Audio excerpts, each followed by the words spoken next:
I decided I wanted to add a home page inside of my strip, and it's my footer strip.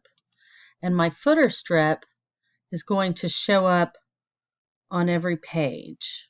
So I like it the way it is, and I went ahead and I added, by going here, I clicked a button, the button shapes, and then you can get icon buttons, and they have many different options.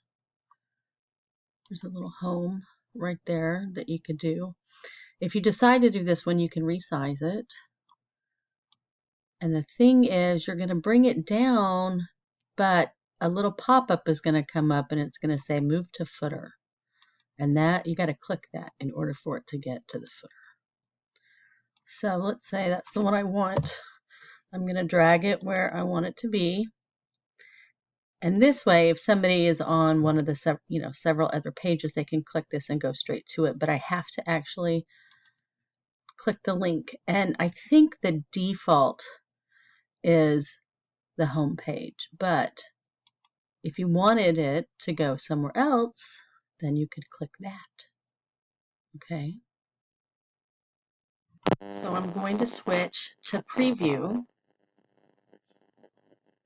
And I'm going to pull it down here.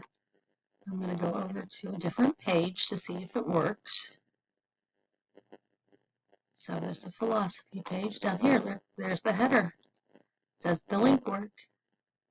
Yes, it does. It took me back to my home page. So that is how you add a button.